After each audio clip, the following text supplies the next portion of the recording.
Good afternoon to all participants from Indonesia and abroad. It is a pleasure for us to have you all in this afternoon. Allow me to introduce myself. My name is Dr. Manda from Contact Lens and Dry Eye Service, and I will be your host for today's Contact Lens webinar. Good afternoon to all the respected speakers that are already joining us from JEC Menteng and JEC Kedoya. And also I would like to welcome our distinguished speaker, Professor Shizuka Ko, from Osaka University, Osaka, Japan.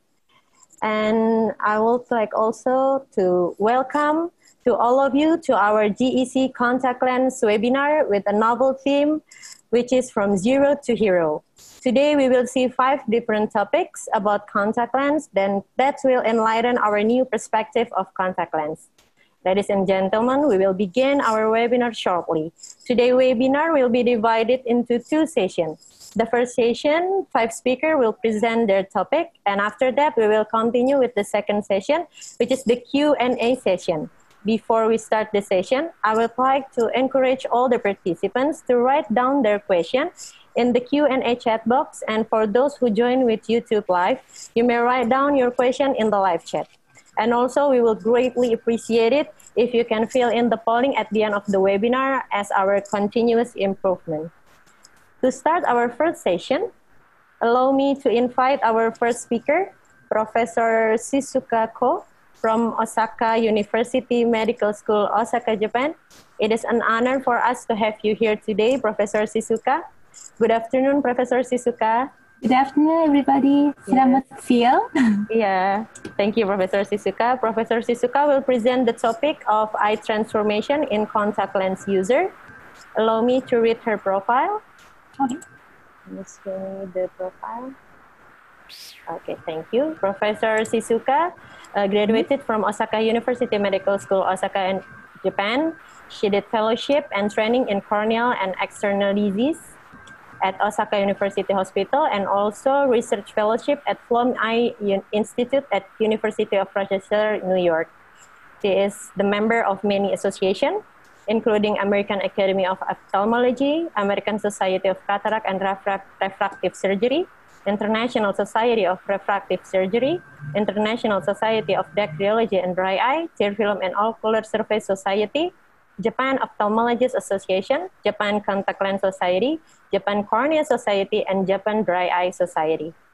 Professor Shizuka, you have 15 minutes to present your topic. The time is now yours. Yes, thank you.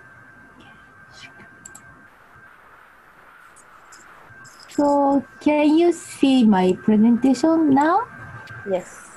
Okay, great. Yes, Prof. Okay, right.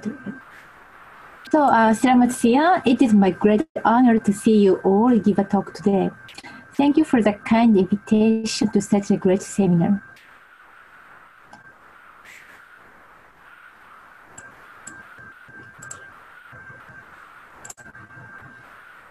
Contact lenses are widely used to correct refractive errors.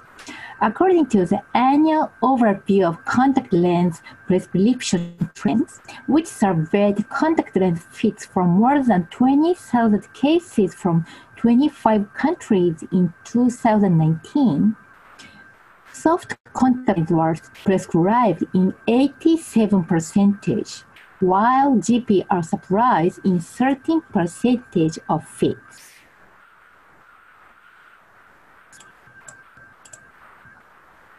Let me explain about CLD. CLD is defined as a condition characterized by episodic or persistent adverse ocular sensations related to lens wear, either with or without visual disturbance, resulting from reduced compatibility between the contact lens and the ocular environment, which can lead to decreased wearing time and discontinuation of contact lens wear. The prevalence of CLD and dryness symptoms in soft contact lens wearers is reported to be around 50%. Uneven or insufficient tear distribution and increased friction are two main factors underlying the mechanism of CLD. First, we will focus on tear film. Once a contact lens is placed on the eye, the tear film is divided into the pre-lens tear film and post-lens tear film.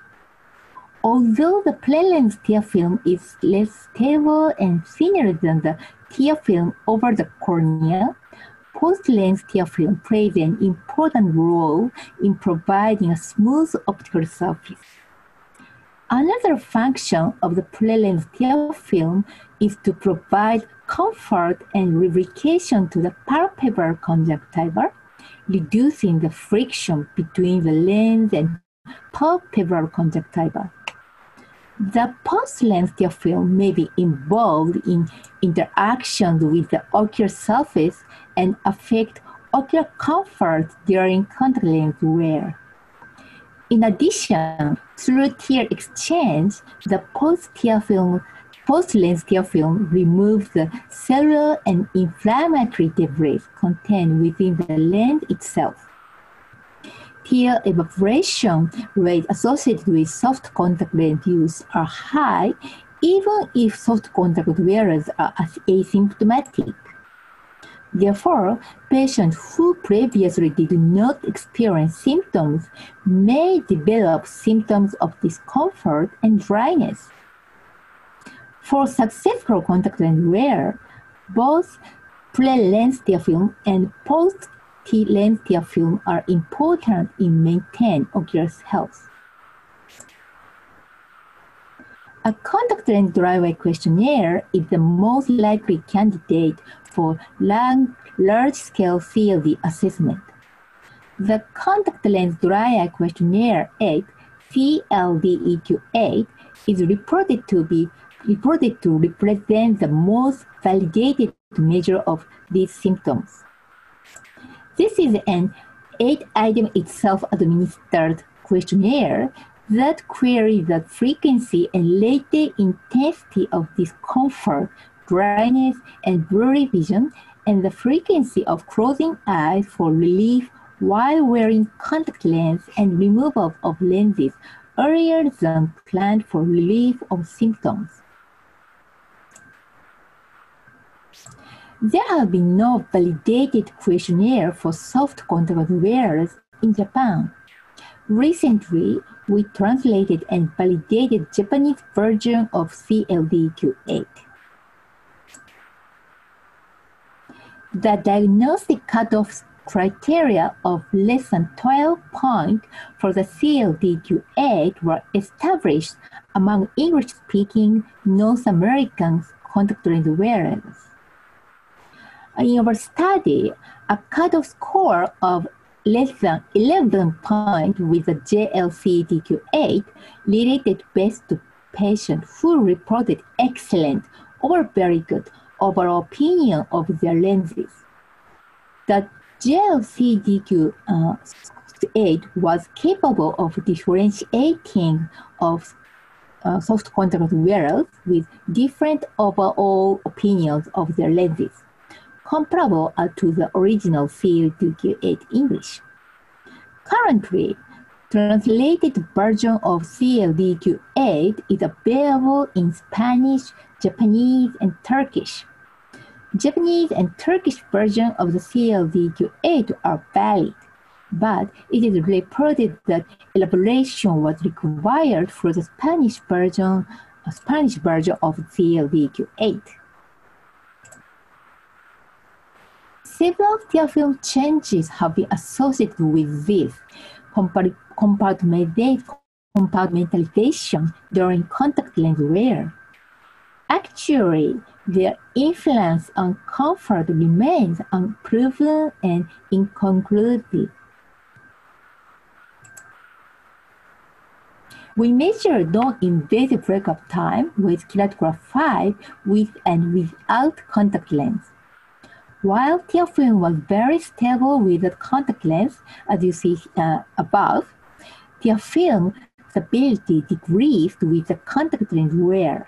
You can see the many warmer colors which indicated disrupted tear film. And also you can see the decrease of non-invasive breakup time in the right side.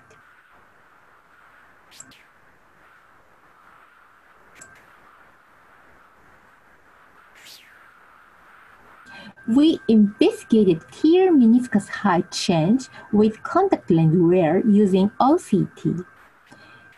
Tear meniscus height decreased significantly after wearing contact lens.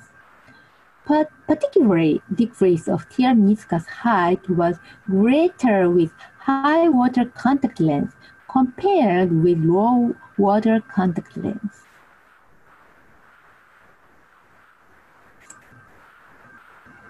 To evaluate corneal or conjunctival epithelial damage, vital staining procedures are simple and useful. Fluorescein staining can be widely applied without special tools or devices. So in the left side, you can see the small pattern of corneal staining. This is actually a characteristic pattern in soft lens dehydration-induced corneal staining. In the right side is a 3-9 o'clock staining observed in RGP contact lens wearers. These two patterns are very characteristic patterns.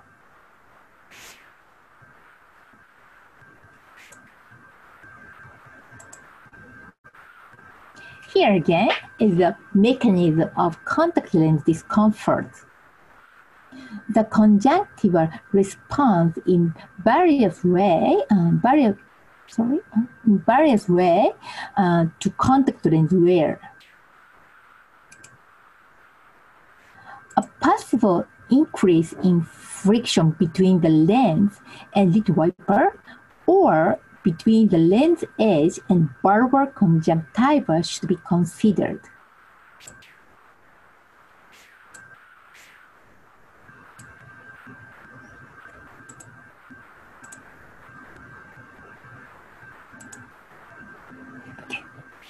So bulbar conjunctival staining is associated with CLD, particularly soft contact lens edge-related staining.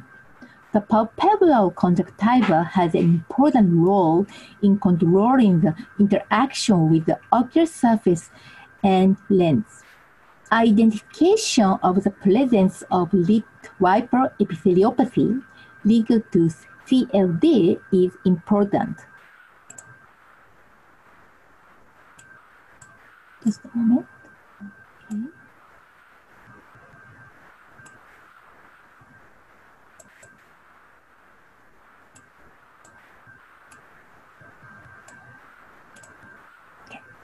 So let me explain about LWE, lid wiper epitheliopathy, more. Unfortunately, it is often easily overlooked. It is first introduced. The term lid wiper. Dr. Korb first introduced the term lid wiper to describe the area of the upper eyelid that spreads tear film over the cornea or contact lens. The term lid wiper epitheliopathy referred to the disruption of epithelial cell integrity in this area. pathophysiology of lid wiper epitheliopathy is thought to involve increased friction between the lid wiper area and the ocular surface of either the cornea or contact lens as a result of inadequate lubrication. Increased staining of the upper lid margin has been reported in contact lens wearers with symptoms of dryness. A recent paper found the higher prevalence of lower LWE in soft contact wearers. It may be caused by the continuous friction of the lower eyelid on the same region of the cornea during blinking. More attention should be paid to the lower eyelid margin. We have to recognize geographical characteristics in Asia. Asian ethnicity is the most consistent risk factor for dry eye. Similarly, Asian ethnicity is associated with discomfort and dryness with contact lens wear. The increased use of cosmetic lenses has been reported, particularly in Asian young females. Complications associated with these lenses has been a severe issue as well.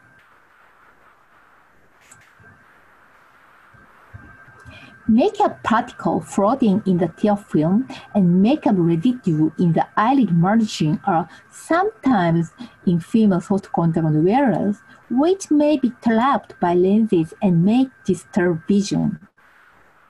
Please tell the patient to avoid using hand cream before contact lens wear, as these can contaminate the lens or leave an oily film.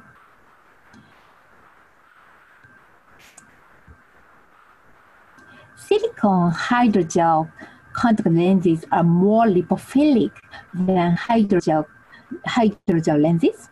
Makeup cleansing oil can deform some silicone hydrogel contact lenses. You can see the remarkable deformation in silicone hydrogel contact lens.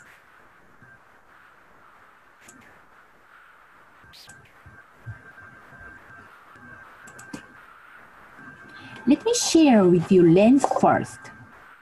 This is very simple educational guidance regarding contact lens usage and widely used in Japan. It should be appropriately provided by contact lens practitioners. Washing your hands first before handling lenses. Put your lens first before applying makeup. Remove lens first before removing makeup.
Terima kasih. Thank you very much.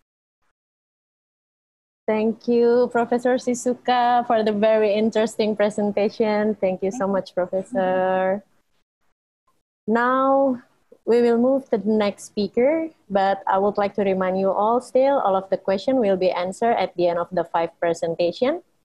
And our next speaker is Dr. Vidyapati Mangunkusumo from JEC Eye Hospital. Dr. Vidyapati is already known for his expertise in refraction and contact lens practice. Today, he will present the topic of the basic of contact lens, evolution or revolution. Dr. Vidyapati graduated from Faculty of Medicine, Universitas of Indonesia. He did the fellowship in corneal transplantation at Erasmus University Rotterdam. He is the member of Contact Lens Association of Ophthalmologists USA, member of Indonesian Society of Cataract and Refractive Surgery, also the member of European Society of Cataract and Refractive Surgery, and the member of Asia Pacific Association of Cataract and Refractive Surgeon. Dr. Vidyapati, please begin your presentation. The time is now yours. Yeah.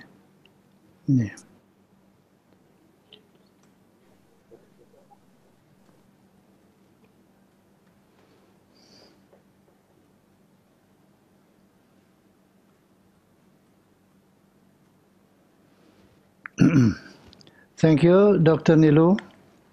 Good afternoon, all attendees, and good afternoon, Professor Shizuoka. You are very distinguished and well known in our Contact Lens Society, and also thank you for your nice speech. Today I have to present a story, not more a story of the contact lens and its evolution and revolution, as it is written here. Well, the basic concept of contact lens fitting and refraction has developed in such a way, far from its origin as a refractive, optical refractive designed instrument, which in far most developments has made its way to a surface alteration, temporary, and now surface alteration permanently. I begin with the first original idea of contact lens as a refractive material.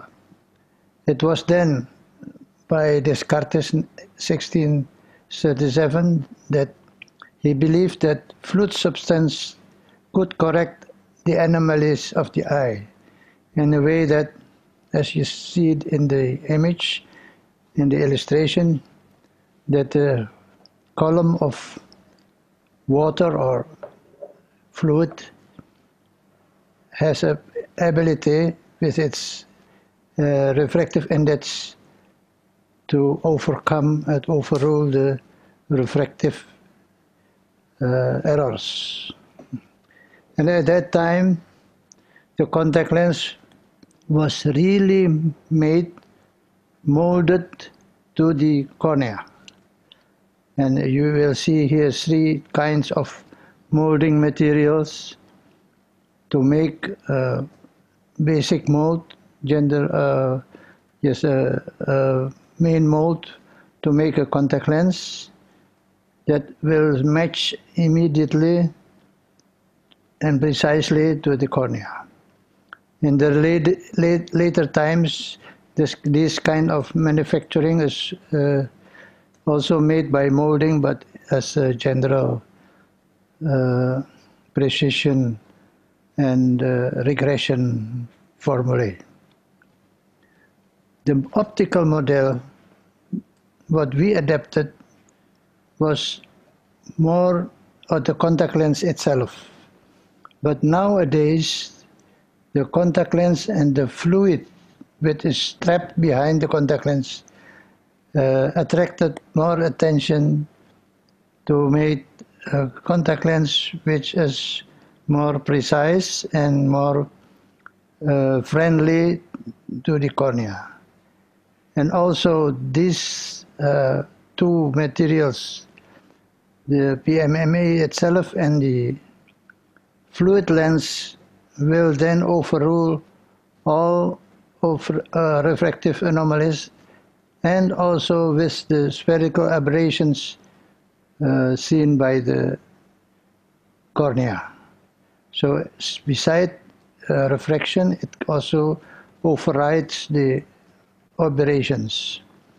And there, in the next coming years, the fluid was also accepted as a system in the contact lens wear.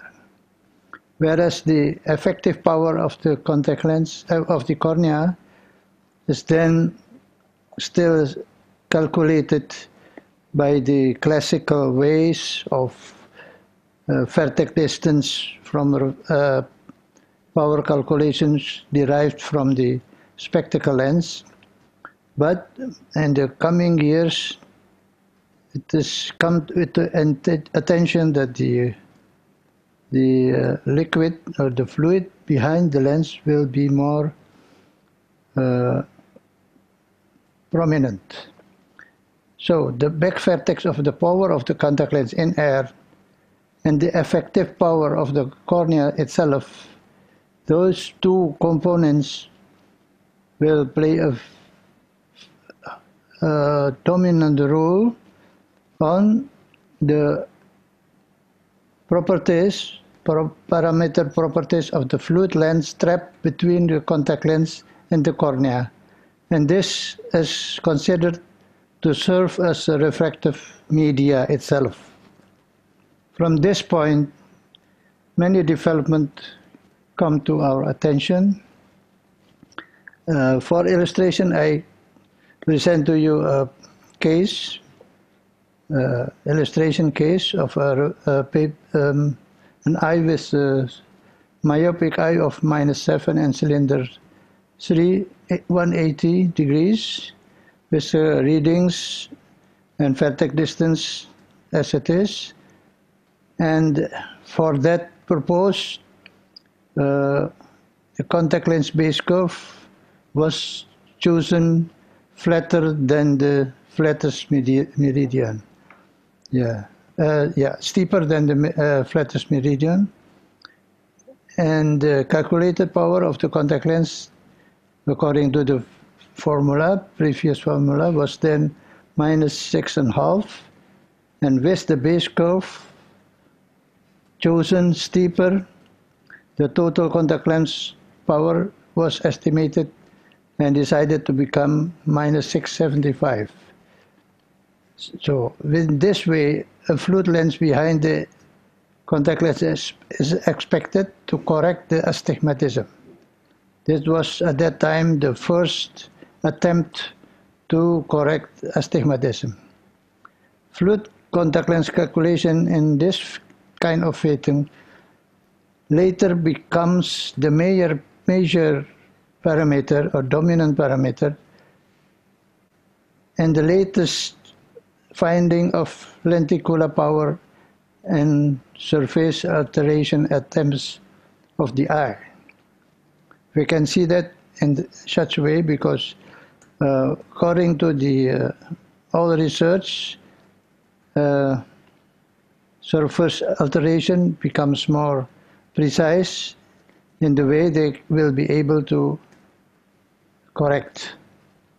And this is the schematic findings. Yeah. We begin with a fluid lens of -25, -2 cylinder. See that with this is against the rule. This is this fluid lens is as outcome of subtraction of the power of the contact lens, which is 4225, yeah, subtracted with the power of the cornea itself, and leaving a condition astigmatism like this. But we can also calculate it in such a way from the power, back vertex power at corneal plane, which is -9 and -6.5 accordingly to the meridians.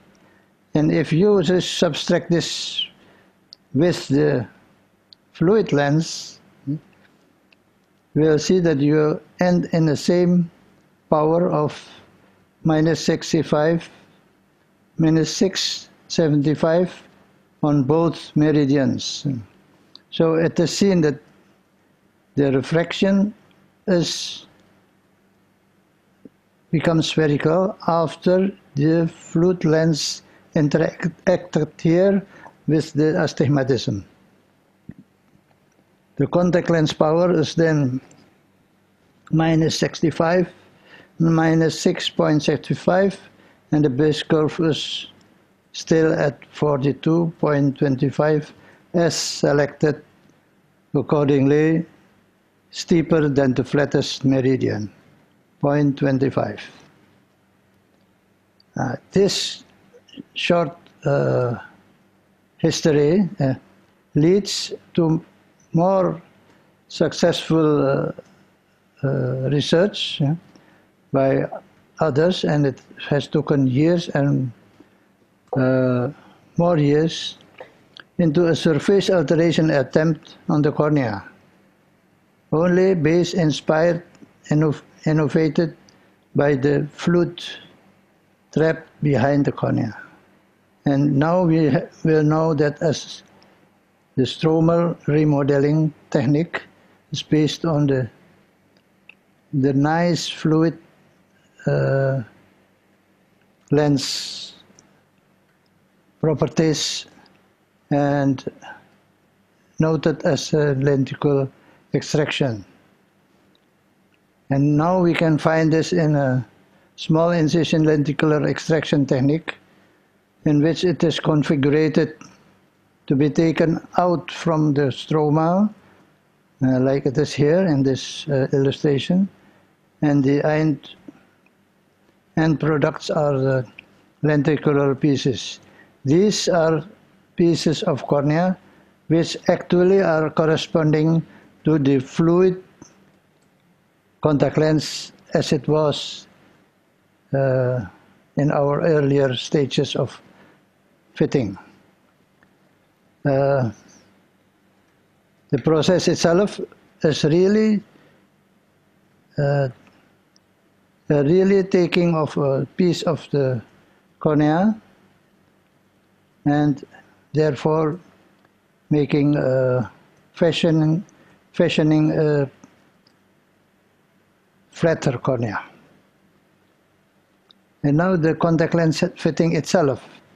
The contact lens fitting itself is still on the same platform of guidelines. Yeah. As you see here, it has four platforms, 4 stages. Each stage is still the same from year to year, from decades, I think. Only the difference is the material used, yeah, from time to time. It comes better and better, and therefore it has also developed more aggressively, not on the making of the contact lens, but also on flattening attempts of the cornea. We know that the cornea itself has an aspherical basic shape, and it is seen as a part of a conical section, and the latest instruments we have here to measure the asperity is also available on the market. But we don't have to work with these sophisticated instruments. We have to know that our human cornea is a little bit eccentric in its corneal regular center, but as optical media, the cornea is still as a lens and has a wide optical center.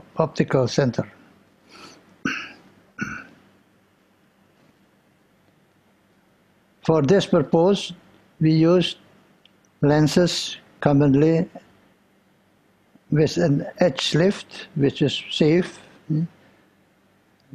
more safe because we basically we use a bicurve contact lens or even tricurve with transitional zones, but this has to be very neatly fitted and aligned to the center, and that in this case we can still use the fluorescein tests. Although with the topography instruments we can do it and simulate it with computers. But for most of us, we still use the fluorescein test to fit a lens properly, neatly, and centrally. This test is still valid until now, and we better look at the basic results of the fluorescein pattern and choose the right base curve to begin our fitting. So the revolution here is that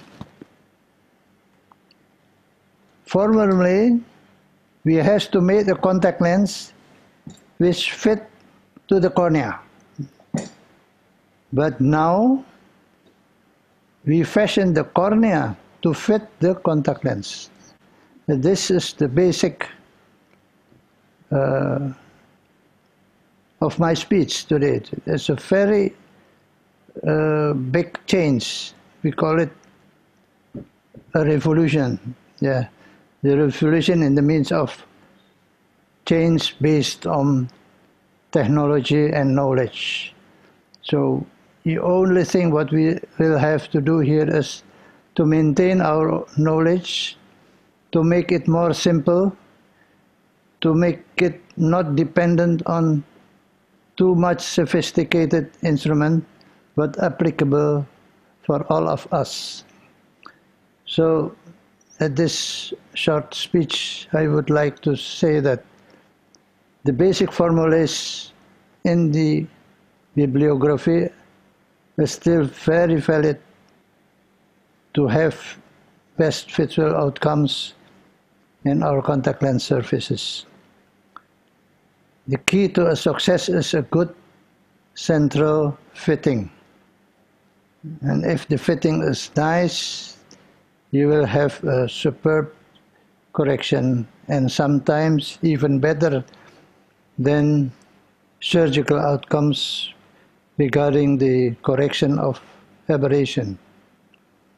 By the development of more sophisticated imaging and measurement instruments, our contact lens knowledge has led us to sophisticated modern techniques of corneal adjustments and later refractive surgery. Thank you for your attention. Thank you, Dr. Epitheliopathy, for the comprehensive presentation about the basic of the contact lens. Due to limited time, now we move to the next speaker. Our third speaker is Dr. Fatima Dia from JEC Chandy Eye Center. Dr. Fatima will present the topic of the RGP, the beginning of the future. She graduated from Department of Ophthalmology, Universitas Diponegoro. She did mini course in phacoemulsification in SNEC, anterior segment surgery in Essasso Milan, Italy, and also LASIK in SNEC. She's the member of Indonesian Medical Association, Asia Cornea Society, and also Indonesian Refraction and Vision Rehabilitation. Dr. Fatima, the time is now yours. Thank you, Dr. Manda. Let me share my presentation. First of all, I would,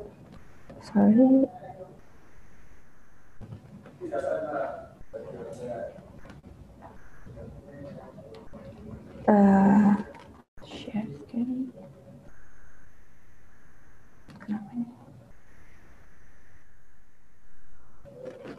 Is my presentation already seen, Dr. Manda?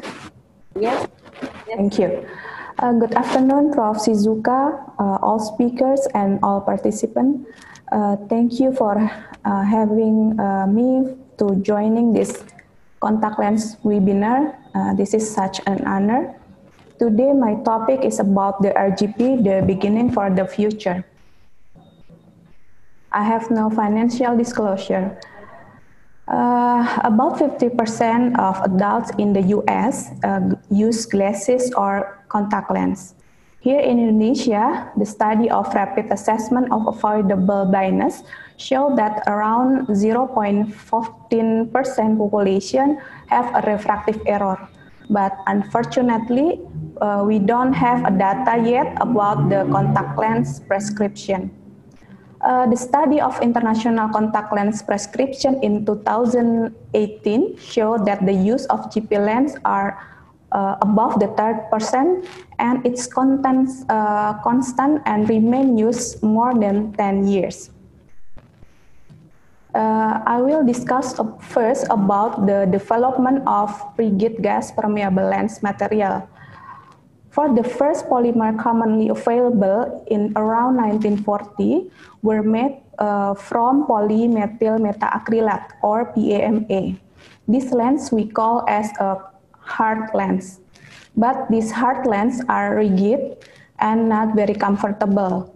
Also don't allow oxygen to pass directly to the cornea, which can be damaging to the eye. Now these PMMA or hard lens are not very popular anymore. And then the next episode is found the cellulose acetate butyrate and silicon acrylates, and the next generation is fluorosilicon acrylate. Around this year, the first rigid gas permeable lens become available, and these are made from the combination of PMMA, silicons, and fluoropolymers. This combination allows oxygen to pass directly through the lens to the eye, which makes the lens more comfortable. And also, these lenses are ideal to correct the pathology or the condition such as corneal astigmatism. Fluorosilicon acrylate itself has or composed from the fluoromonomers and siloxyacrylate. These atom or fluorine atoms have advantage to improve surface wettability and then tear stability, also increase oxygen permeability and reducing the incidence of deposit. Before we do the fitting the lens, it is better for us to know and understand about the basic parameter of the contact lens. We can see this from this picture. This is the base curve. The base curve is the curvature of the posterior of the contact lens that will adjacent to the anterior of the cornea. And this is the diameter of the contact lens, is the width of the lens from edge to edge. And this is the optic zone diameter, which is the corneal, the anterior curvature of the lens that gives the power of the lens. And the last parameter that we have to consider is peripheral curve. That is very important to fitting the lens, because usually flatter than the radius itself. Besides the development of the material, also there were development in the design. The first design was a spherical design around 1950, and then the complex design as spherical design, because the cornea was recognized as more complicated, and then a simple sphere, so that a spherical design was introduced with a peripheral curve design. Now we have reverse geometry design, as I mentioned before, Dr. Vidyapati explanation. And the development of peripheral curve design, from the first is single curve design, and then big curve design, three curve, and multi-curve. So the complex elliptical shape of the cornea was more fully understood around 1960, and improvements were made by adding the flatter curve at the peripheral curve of the GP lens. This is the big curve design. This is only one flatter peripheral curve. And then this three curve have a central radius and two peripheral curve. And multi-curve design have a central radius and three or more peripheral curve design. Come into fitting procedure, we have to know the indication of the GP indication fitting, such as irregular or high astigmatism, anisometropia, keratoconus, anterior eye pathologies, and unilateral aphakia. And we have to screen also the contraindications such as infection, allergy to contact lens or care system, dry eye, systemic disease such as diabetes mellitus, and bad hygiene lifestyle. For the fitting, we have at least to choose the three parameters such as base curve, diameter, and power. For base curve choose, we can start from the flat K for the initial base curve. The K measurement usually written in millimeter or in dioptry unit. Flat K with smallest in dioptry unit and the bigger or larger in millimeter unit. We can also take the measurement from the auto-keratorefractometry. And for contact lens diameter, we have to measure the horizontal visible iris diameter because these lenses are fit in the corneal, so the lens diameter will smaller or less than horizontal visible iris diameter. And power selection, we call it total power, equal to trial power plus overcorrection power. Don't forget to calculate the vertex distance power if overcorrection more than 4 dioptry.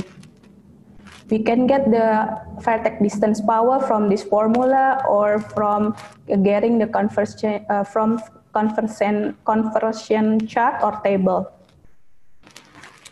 And the fitting procedure itself, the goal is to good vision that doesn't fluctuate with blinking or eye movement, comfort for the entire day, and has a low risk of complication. The fitting is very recommended to get lid attachment. From this picture, we can see the lens is usually aligned with the lower limbus, and the upper limbus is overlap the superior palpebra is overlap the superior limbus and the GP around 1 millimeter. This lid attachment is give the stable and good position of the lens and allows the lens to move with each blink, enhance tear exchange, and decrease lens sensation. After that, we can see the fluorescent pattern test. The most common type of lens fit is apical alignment. Here in the picture show a diffuse fluorescent pattern under the GP lens with the thicker fluorescent pattern at the edge of the lens. Next, I will share about my case presentation. The first case is male, 15 years old, with high myopic and high astigmatism. We can see here from the corneal topography with the raw astigmatism. The BCVA for the right eye is 0.8 and the left eye 0.5. We do the fit with the aspherical GP lens, and there is improvement in the left eye, become 0.8. And then the second case is also the high myopic eye. The BCVA for the right eye is 0.8 and left eye 0.5. We also do the fitting with our spherical GP lens. Both eye improve significantly and become 1.0 for both eye. And the third is, this is an anisometropy cases. The right eye is normal or ametropic, but the left eye have a high myopic with high astigmatism also. The best corrected with glasses is 0.2. And we fit here with the GP lens, the BCVA is improved much, become 0.6. And the next case, this is a special, I think. This male, 19 years old, come to the clinic and we examine the patient and we get or see the Munson sign of this from this patient, also the false striae from this patient. We suspect it as keratoconic eye, and then we do the screening for keratoconus using the topography, and it is interpreted as clinical keratoconus. We can see from the topography is the apex of the cornea is moved or distorted to inferior. We fit with the GP lens, but with the special design and the very steep base curve. From the right eye, the improvements also good enough from 20/100 become 20/20, and the left eye, previous to the fitting, only 4-meter finger counting and uncorrected with the glasses, but it is improved become to 20/100. And this is the last case from me, 26-year-old man has a history of penetrating injury 7 months before to the clinic. After the operation, the patient have a complaint about double and distorted vision. As we see here, we can see there is IOL capture and also very high astigmatism in the corneal topography, more than 11 dioptry. But the patient refused to do the IOL reposition or IOL exchange. So we hope we do the first optical correction for helping the patient, and we fit with the GP lens with base curve 7.9, the power only a quarter dioptry, minus quarter dioptry, and surprisingly the visual acuity become 1.0 and no double and distorted vision. As we see here, although the GP lens are rather to inferior, move to the inferior, but the visual acuity is quite good. And we see here there is a dumbbell shape appearance because the very high astigmatism. So as a conclusion, advance in lens material technology and design have enabled rigid gas permeable lens to improve quality of vision, durability of contact lens material, and compliance in contact lens practice. In some cases of poor corneal optics, rigid gas permeable lens may be the only optical solution. For successful RGP fitting, we have to understand the lens design and the correlation about the lens with the palpebra, with the gravity, and the ocular surface itself. Thank you. That's all my presentation. I hope you enjoy my presentation. Thank you. Thank you, Dr. Fatima, for your great presentation about how the RGP lens shape the future of the contact lens. For all participants, before we proceed to the last two presentations, we will have commercial break and continue the presentation afterward.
Okay, so now we will continue with our presentation.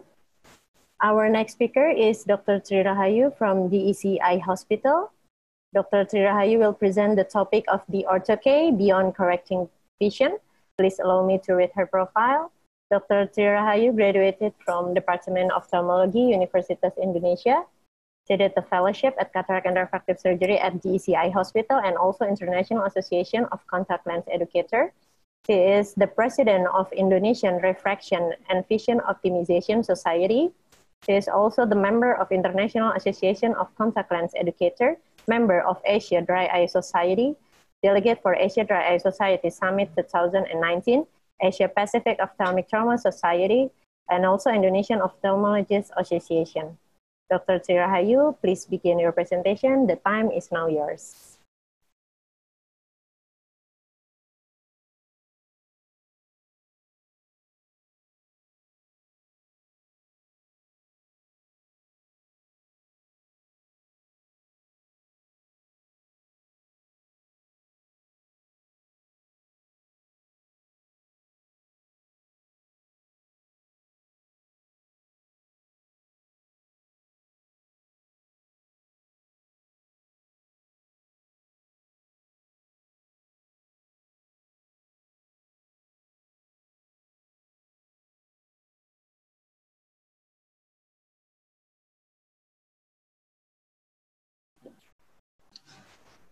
Thank you very much, Dr. Manda, for the introduction.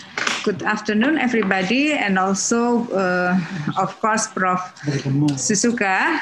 Hi, nice to see you again here. Thank you very much for always supporting our program here in Indonesia, especially in Contact Lens Society, and also the JEC Contact Lens webinar today. So my talk today is about the ortho-K beyond correcting vision.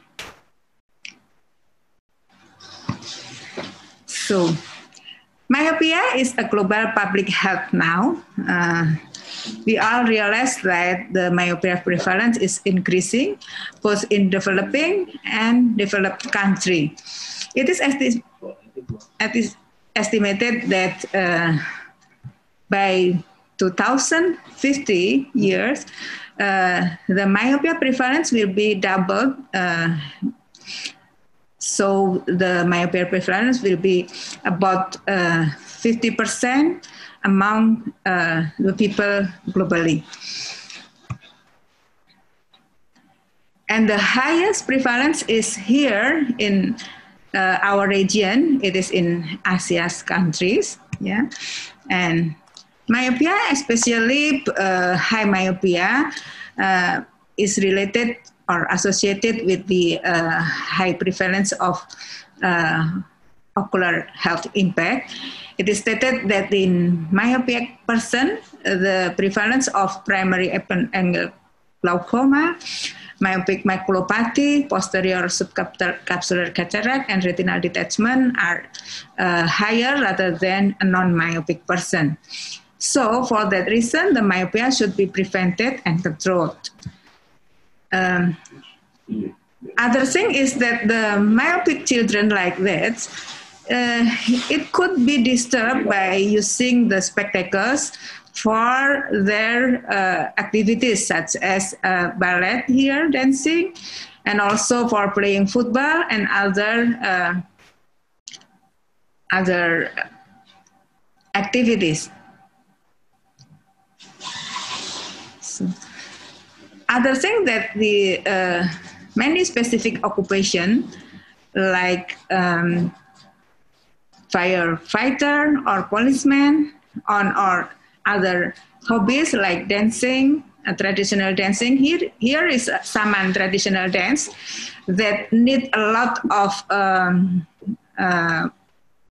activities, a lot of movement and speed movement. So it is very disturbed if they are using the spectacles. Also for doing sport like swimming and other outdoor activity sport will be disturbed by using the spectacle. So in that such a condition, Ortho-K have an important role because Ortho-K can correct myopia and also can prevent myopia progression. So what is the orthokeratology? Orthokeratology is the use of specially designed and fitted contact lens, usually it is a rigid one, to temporarily reshape the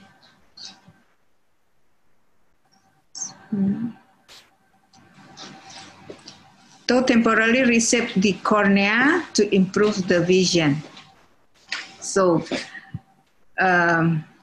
specific reverse geometry design of rigid gas permeable contact lens that was worn at night during the sleep, it will flatten the cornea, and while it is removed in the morning, the cornea still in the flatter shape. So this reshaping of the cornea can correct the vision of the myopic patient. Then who is the Ortho-K candidate?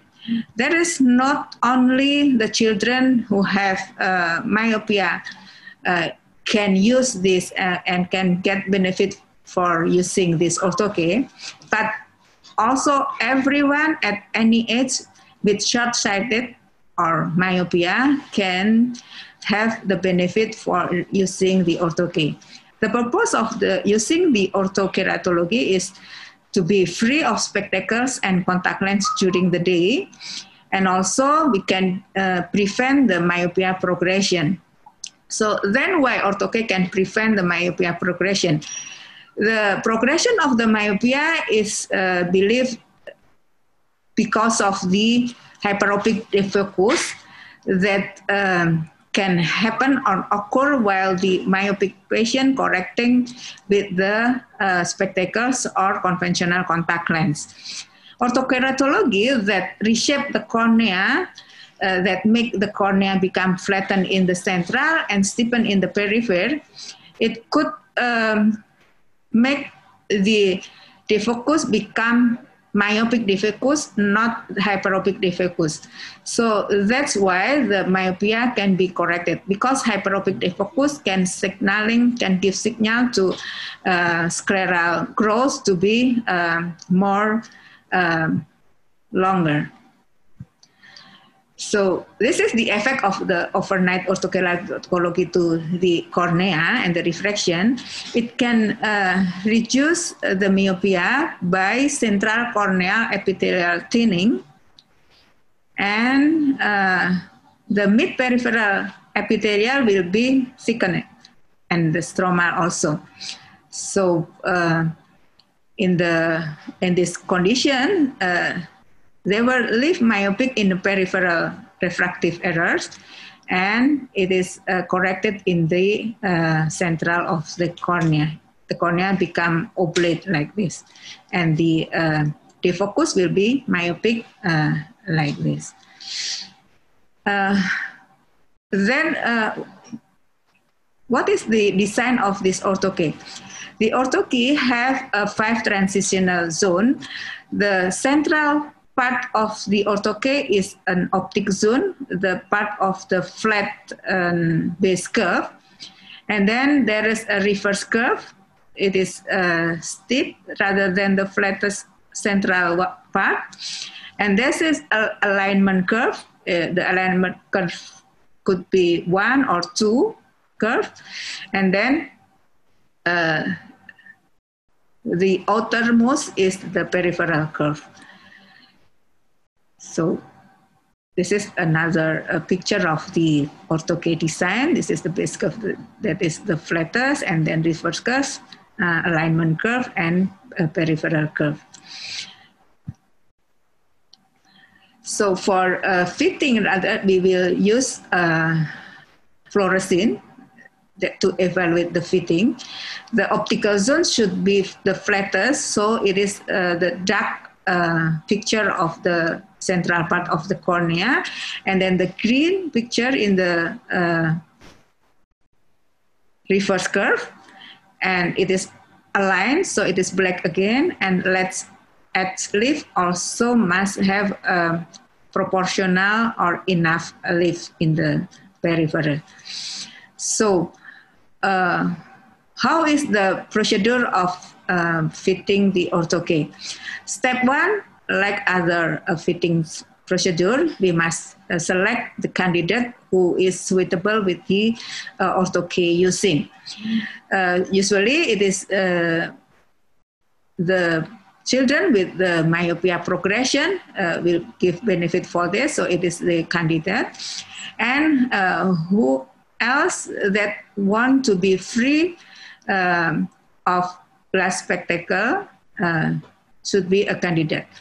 But we must rule out there is no corneal dystrophies such as keratoconus and other ocular disease. And also the one that do sports on like wear conventional contact lenses spectacle during the day, they do not like that, so it is the candidate. Also about the occupation. Above all that, the motivation is the important for selecting the candidate of ortho-K. Step two is we must examine the patient. We must take the history of occupation, hobbies, visual demands, day-to-day activities, and then we perform complete refraction and ocular health examination, because the refraction will be the issue that we will overcome with this ortho-K. We also do the topography, tear film analysis, don't forget it.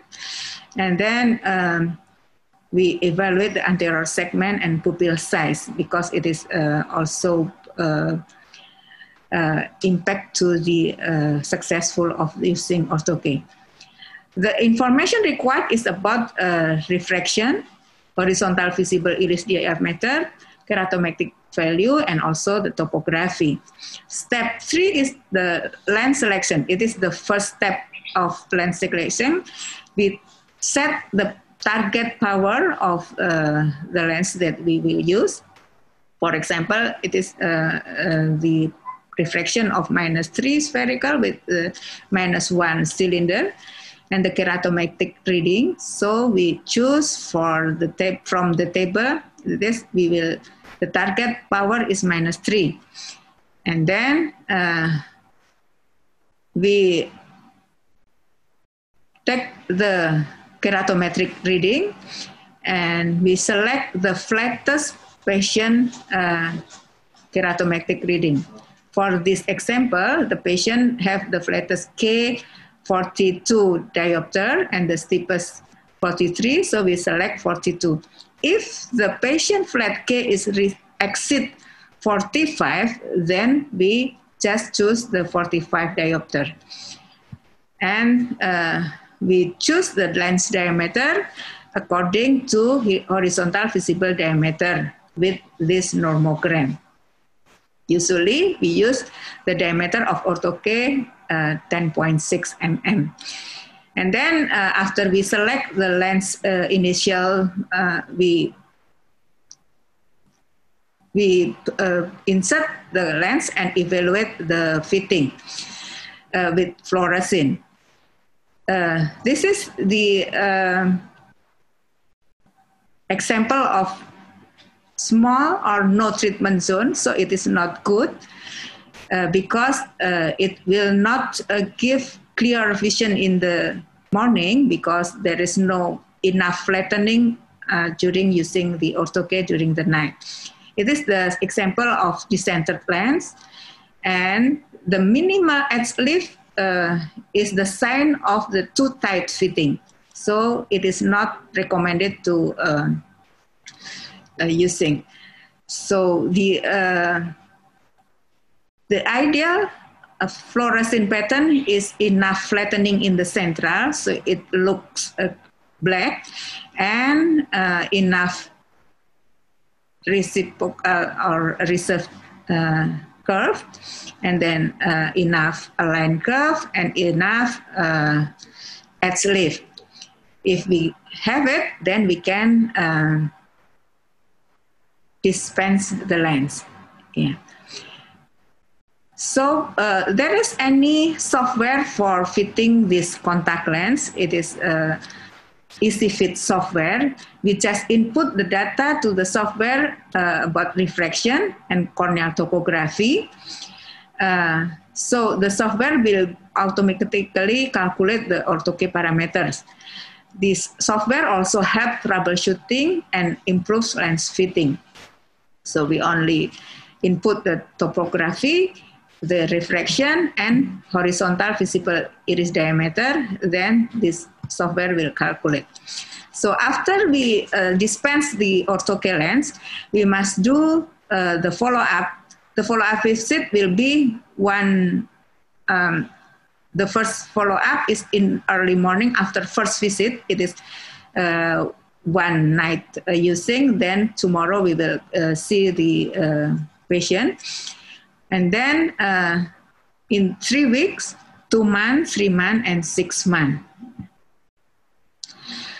During the follow-up examination, we measure the uncorrected vision and best corrected vision, the manifest refraction that's still there, and we should do slit lamp examination to look for is there any fluorescein staining or not.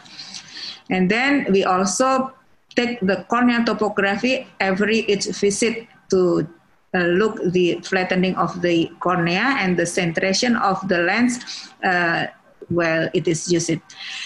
We have descriptive study about contact lens in our hospitals.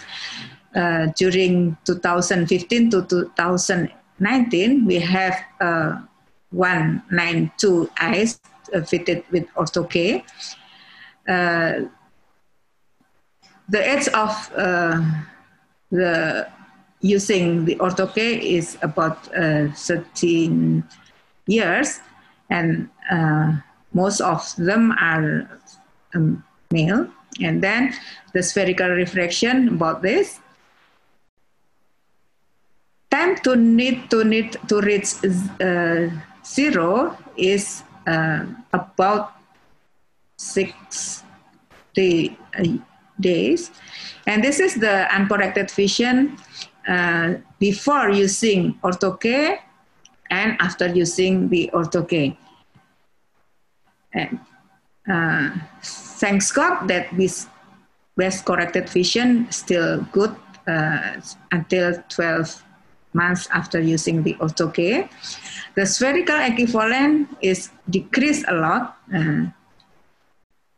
And the axial length is increased just 0.20 mm per year. It is about the same with other studies. It's about like this. Yeah. And there is a case that they use the ortho-K. This is the case, and it is because this 18 years old male have just a little cylindrical, and he want to join the army that could not be used spectacle. So I give him an ortho-K, and after using a week, the refraction become plus 0.5. And then I advise to use only 5 days in a week, and after 1 month, he get refraction of 0 with the vision 20/20. Thank you, Dr. Manda. Thank you, Dr. Sri, for your presentation. It is so interesting to know about how the ortho-K works to our eye. And now for the last presentation, we will have Dr. Damara from JEC Eye Hospital as our speaker. Dr. Damara will present the topic of the scleral lens, Let's Make It Possible. Allow me to read her profile. Dr. Damara graduated from Department of Ophthalmology, Universitas Indonesia. She already did fellowship in contact lens in JEC, scleral lens in Global Vision Rehabilitation Center, Miami, USA, and also at cornea, contact lens, and dry eye at Osaka University Hospital, Osaka, Japan. She is also the member of Indonesian Refraction and Vision Optimization Society. also the member of American Academy of Ophthalmology, and also she is a member of Peripheral and Ocular Surface Society, Asia Cornea Society, delegate for Hakone Dry Eye Club, International Association of Contact Lens Educator, British Contact Lens Association, and also Eye and Contact Lens Association. So for Dr. Damara, the time is now yours. Please begin your presentation.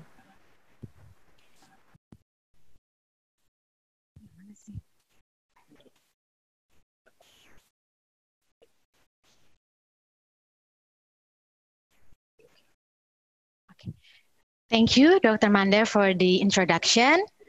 Good afternoon, fellow doctors, Prof. Shizuka, and participants. Today, I would like to present the topic of the scleral lens. Let's make it possible. Let me begin with cases. So first case, 63-year-old male, and he got PKP because of keratoconus. His cornea is very clear, but because of the high astigmatism, his vision does not seem to be good enough. At first, I tried corneal RGP for both eyes, and his vision became 0.6 with wearing lenses, but he complained of diplopia and photopsia. Second case, male, 47 years old. He got double-headed pterygium surgery 5 years ago. And as you can see, the refraction difference between two eyes, and he felt the vision decrease progressively on the right eye. As for the third case, this patient had a history of trauma. His vision is only 2 meters finger counting. Please note that the orthograph examination seemed to be normal. And the last case, female doctor diagnosed with Stevens-Johnson syndrome. She complained of blurry sight, pain, and mucus overproduction. What could we do for these patients? And I couldn't have any answer until scleral lens appeared. But scleral lens could be just one of the options for these patients. So let me introduce some about scleral lens. Scleral lens is a large diameter RGP lenses made of high decay material. Scleral lens is filled with preservative-free saline, so the cornea is constantly bathed in fluid. The lens is designed to fold over the cornea instead of touching the cornea, so it does not compromise the integrity of the corneal surface. They provide optical advantages of RGP lenses, which means we can correct astigmatism very well. And it provides comfortness like soft lens, so patients feel very comfortable while wearing a lens. There's confusion regarding terminology to describe scleral lens, but technically, any contact lens that extends beyond the limbus could be considered as scleral lens. The main difference in scleral lens and RGP, besides the size, is that the RGP lens is touching the cornea, while scleral lens is not. And also RGP creates a movement, so patients sometimes feel uncomfortable. For the base curve, diameter, and power, the scleral lens have very, very high range. If you compare 3 types of lenses, scleral lens, RGP, and soft lens, initial comfort of scleral lens is similar with soft lens, but long-term comfort, scleral lens is superior, but it has a little bit difficulties of the handling. As for the quality of vision, especially for irregular corneas, scleral lens is superior than others. Indications of scleral lens are widening, from at first only irregular cornea such as keratoconus, keratoglobus, and PMD, into secondary corneal ectasia or postsurgical corneas. Now even normal corneas recently for presbyopia, and also comfort and ocular protection for severe dry eye, such as incomplete lid closure also, patients with Graves' disease, and corneal scar or lagophthalmos. And let me show you the anatomy of the scleral lens. It is composed of 3 zones: optic zone, here from here, and transitional zone, here, and landing zone or haptic zone. Optic zone has to avoid bearing. It has to be flowed over the cornea, so it cannot touching the cornea. Transitional zone has to touch the conjunctiva very softly, and landing zone is over here. We can control optic zone by changing the base curve, and transitional zone we can changing by changing the diameter, and haptic zone by changing the edge lift. This is the fitting process. Firstly, about the optic zone. Optic zone has to clear the steepest point of cornea, here, here, and here. You can see the fluorescein field clearance fluid in here. And if you see very detailed, you can see the lens thickness in here. So we can check optical zone by using the 45 degrees oblique slit lamp or using OCT anterior. Clearance means this space between anterior surface of the cornea and posterior surface of the scleral lens. And the desired clearance has to be between 200 to 150 microns. Because the lens goes down as time goes up, I usually use the 30 minutes finding. But if you don't have OCT, it's okay. OCT makes the fitting process easier. However, it's not necessary. We can always estimate the fluorescein under the corneal chamber. And we can, if we have pachymetry, that's better. But if you don't have pachymetry, we can estimate the corneal thickness about 540 microns. And this clearance, we want to aim about 2/3 or half the corneal thickness. This is the OCT image of not enough corneal clearance, or the liquid reservoir is not enough. We can see this is the cornea touching the posterior surface of the lens. And this is not enough clearance, only about 50 microns. And this is the OCT image of too much clearance. Secondly, about transitional zone. Transitional zone should not touch the limbus. We can see here the staining of also in the limbus.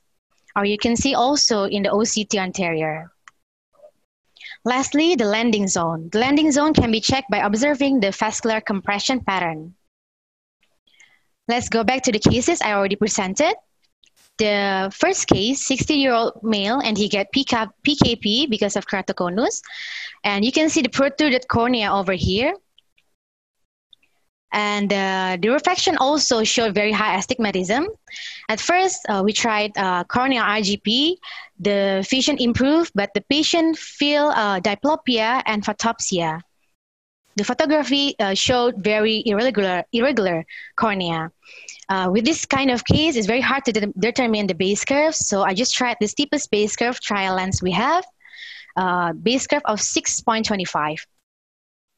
The visual acuity of the patients becomes 6/6, but fitting nipple cone or monster cone like this is very challenging. We can confirm from the OCT that only little clearance over here, and over here there's no clearance, so the anterior cornea is touching the lens. So for this patient, we'll calculate by manual to get the steeper base curve. This is the clearance that we want to achieve. This is overview of the entire eye, and you can see the general diffuse fluorescent pattern. It looks pretty even and symmetrical over the entire cornea, limbus, and sclera. Corneal vaulting reduces the risk of corneal scarring, so because the lens is not touching the cornea, and the patient is very happy. This is the point spread function, the optical quality of the vision. We can see this is the before scleral lens and this is after scleral lens. So we can see that image quality is improved and also the aberration also decrease. Second case, the patient, the pterygiumplasty patient.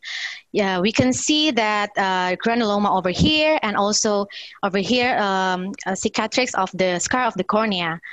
And the patient's also complaining of blurry vision.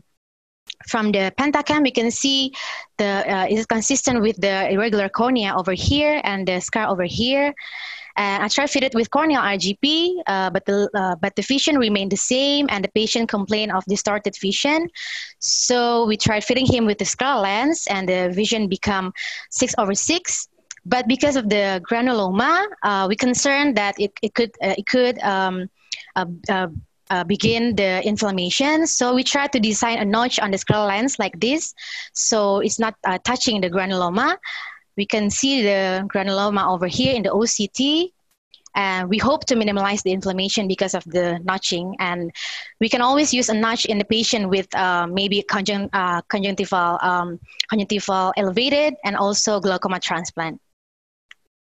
Third case, the trauma man. The patient had the visual acuity only 2 meters finger counting, uncorrected. Please note that the OTRF of this patient is seemed to be normal. And the patient underwent fundus ophthalmography and showed no abnormality. Macular OCT also showed no abnormality. And then visual field test performed. And this patient referred to our neuro-ophthalmologist. And full field ERG and pattern and flash VEP then performed on this patient. And the results showed no dysfunction of visual pathway.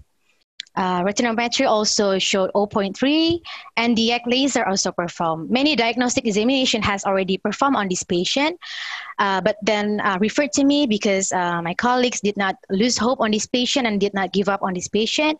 And we can see a little bit irregularity on the cornea, even though the ultra-RF examination is seemed to be normal. This patient once diagnosed with unexplainable visual loss, but then when we tried the scleral lens, fortunately, the patient can see very well. The vision is really, very excellent, and the patient is very happy. And the last case, the female doctor with Stevens-Johnson syndrome, she complained of decreased vision, pain, and mucus overproduction. She previously already went to ophthalmologists, other ophthalmologists with treatment of the Stevens-Johnson syndrome and dry eye. And even though the vision is become 20/20, it's never been better, but this patient complained of mucus and also build up more mucus, even though she complained the mucus is already there the whole time, but after wearing the lens, it's more pronounced. And what to do for Stevens-Johnson syndrome patients, sometimes preservative can cause irritation. So that is why we recommend to use the non-preserved one. And also treat the dry eye. The potential cause can be excessive tear exchange, so the mucus can accumulate, so we can always tighten the scleral lens or steepening the landing zone. And I try to change the material of the lens to plasma purified proprietary. And the patient's vision remained 20/20, and she could wear the lens for up to 12 hours. In keratoconus, the corneal irregularity can disrupt the vision. In early stage, we can still manage with RGP, but with advanced stage, it's very challenging because the lens sometimes decentered and also discomfort for the patient. The most patient will encourage to undergo corneal collagen cross-linking that can slower the progression of the disease, and the majority will undergo with corneal transplant surgery. But before that, we can consider scleral lens. This could delay and prevent invasive procedure. There's one report about keratoplasty. There was a long-term outcome for keratoconus. The mean duration is about 5 years. It's a very long time, and I think it's very believable data. And they showed that the visual acuity of scleral lens can become 0.8, very excellent. And they said that scleral lens could be the option for the patient after keratoplasty for visual rehabilitation and to prevent or delay further surgical involvement.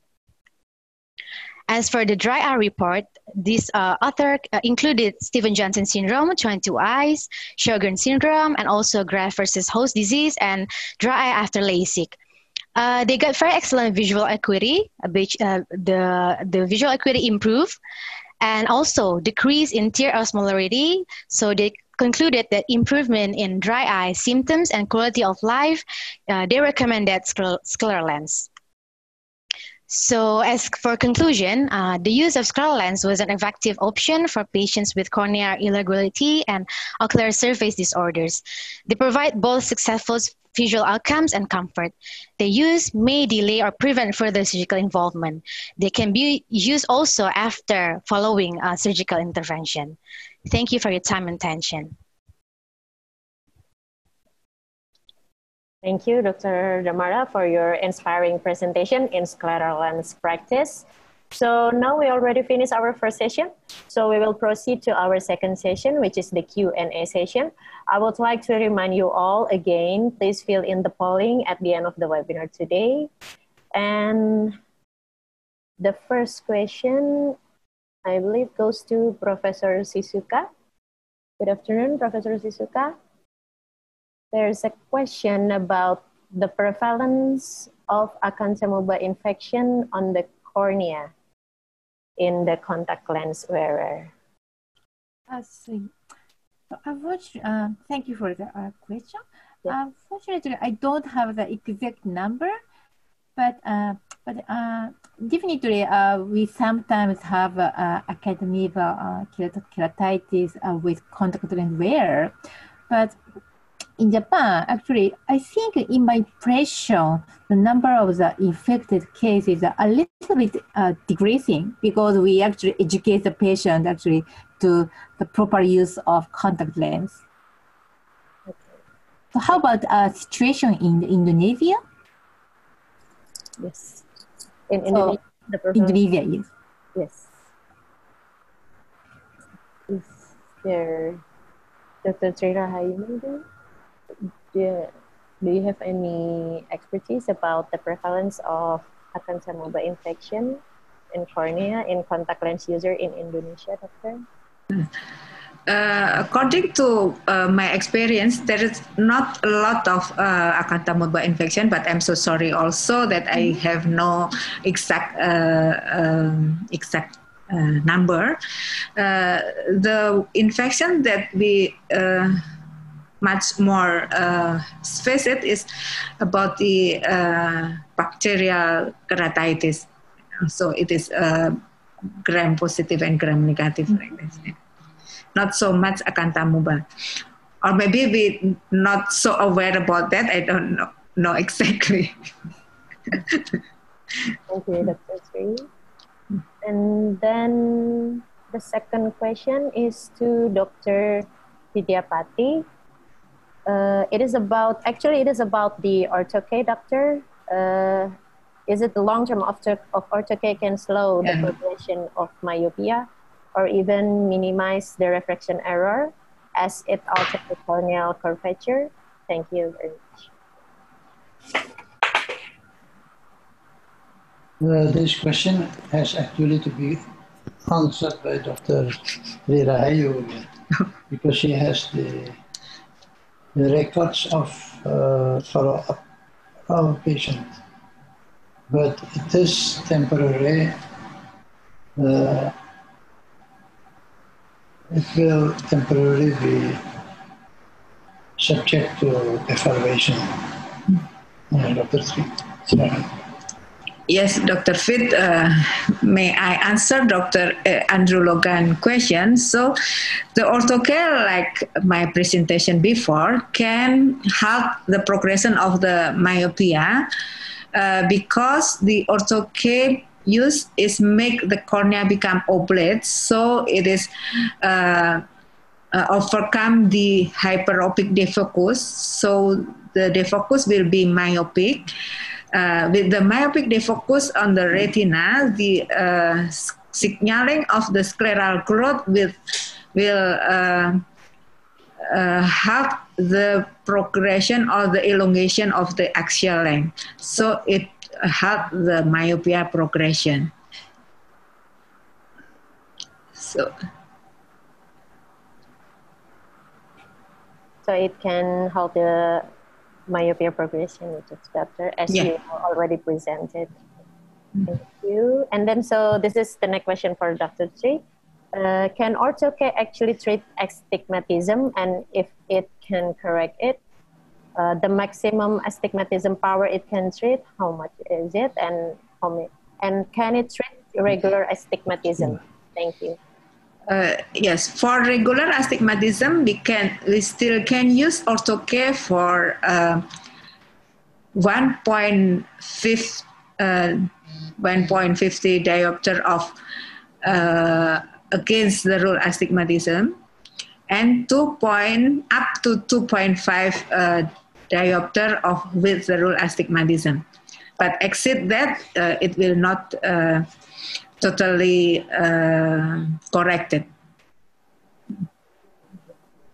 And also for ortho-K also is do we need to do axial length examination for a routine evaluation in ortho-K patient, Dr. Tri? Yes, of course. For measuring the refraction, we cannot measure refraction by doing subjective refraction, because after using the ortho-K, the cornea is still in the flat shape, so we cannot measure the refraction. So for measure or predict the myopia progression, we only use the data of axial length. So we know that we all know that the increasing of axial length by 0.3 is about increasing the myopia 1 diopter. So we can calculate the increasing in myopia by calculating the increasing of axial length. So it is mandatory to do axial length measurement during the follow-up of ortho-K wearing. And how? Are you agree, Prof. Sisuka? Maybe do you have any other opinion, Prof? Opinion, Prof? Okay, yes. Thank you. Thank you for the update from your country. So actually, also keratology lens are not so far. I don't have any clinical experience of prescribing ortho-K, so I actually learn a lot from you. So actually, I have a question. One question. So right now, actually we have difficulties in associated with coronavirus. So do you have some kind of different difficult situation? So actually follow up with ortho-K lens. Yes, for not only ortho-K, but for the all contact lens practice, we do the other with the protocol. We change the standard operating procedure for fitting the contact lens. So before fitting the contact lens, we disinfect the eyes with the diluted povidone or solujot, and we after each of fitting, we disinfect the contact lens trials with the hydrogen peroxide based solution. So, my one more question. So, are you allowed to fit the contact lens to the new patient? We what is it? Membatasi. We limit it, and not if it is so necessary, then we do it. But if we can postpone it, we can postpone it. We will postpone it. Okay, thank you. Thank you, Professor Dr. Also, this is still about the ortho-K. What if we don't have any topographer, Dr. Tri? How can we still can prescribe an ortho-K lens, or is it a must to have a corneal topography? Thank you. I think it is better that we have corneal topography for practicing the ortho-K, because we could only evaluate the centration of the ortho-K with the evaluating the flattening of the cornea from the corneal topography. But for fitting, if we have an topography cornea, we still can use the data of keratometric value and do the fluorescein evaluation for the trial lens fitting. But I'm not recommended you to do this such fitting if we don't have any corneal topography. I think that, Dr. Manda. And the next question is to Dr. Fatima. For the patient age around 45 with myopia -5 and astigmatism power is 3, do you think the best therapy for this patient, and do we still can consider RGP for this case? Thank you. Yes, thank you, Dr. Ramanda. We can consider for the high astigmatism using the RGP, because in my experience, the high astigmatism can get a better vision using the RGP. But we have to consider that the When we prescribe the contact lens, the need of convergence is more. So in a patient over 40, will need convergence more than the younger patient. And also maybe about the dry eye condition, as we know that the patient over 40 is high risk for dry eye. So you have to make sure or to screening the patient that the tear film is good, and there is no dry eye condition. Thank you. And this is the last question to Dr. Damara. In your presentation, the scleral lens has many benefits as it can provide optical advantages of RGP lenses and the comfort of soft contact lens. Can you share with us your experience encountering the challenges and limitations in using the scleral lens? Thank you, Dr. Damara. The challenges of the lens usually in the fitting process. So, Please unmute, Dr. Dere. Sorry. Okay, can you hear me? Yes. Yes. Okay, the challenging of the scleral lens usually more into the fitting process. So it's different from RGP and soft lenses. Scleral lens need fitting process longer, and sometimes the patients has to wait for a long time because we have to do the fitting and then the OCT examination, also changing the base curve, especially if the cornea of the patient is very irregular, then it's harder to find the right base curve and the right sagittal depth for the patient. I think they say that after about 10 cases, if you practice with fitting scleral lens, after that, then you can be good at it. So I think it's gonna be challenging if the patient has severe keratoconus or post-graft or post-surgical cornea. Beside that, I think it could be manageable. So did I answer the question, Dr. Manda? Yeah, hopefully, yeah.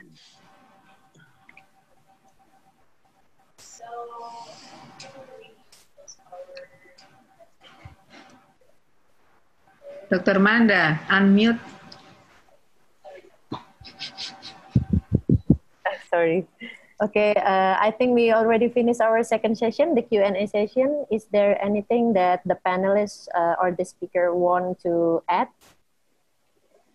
Okay, I think that's all. So now we will have our polling here.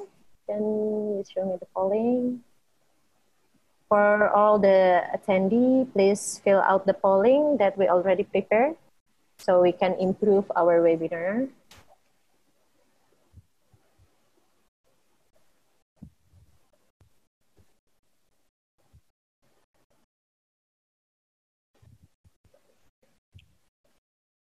Okay.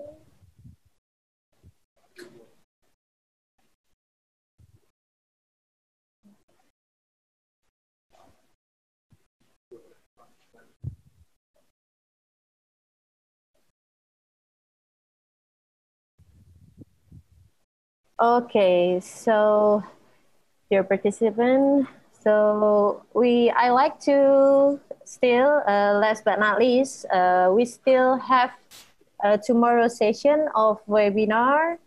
So tomorrow webinar is from the JEC Ophthalmic Trauma Service, tomorrow night to be precise, which is the 4th Asia Pacific Ophthalmic Society webinar with the topic of overcoming the challenges in ophthalmic trauma. We will have so many international and national respected speakers.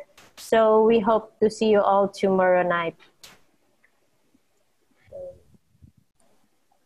Okay, so dear participant, we now reach the end of today's session. We are very sorry if we were unable to answer all the questions due to our limited time, but hopefully today's lecture will help us improve our knowledge and perspective to manage the patient of contact lens. I would like to thank you all the participants who joined this JEC contact lens webinar. Thank you for the JEC team for making this webinar possible, and also PT Cendo and SIP company for supporting this webinar. Our biggest appreciation to our international speaker, Professor Sisukako. Thank you, Professor Sisuka. And Terima also, kasih.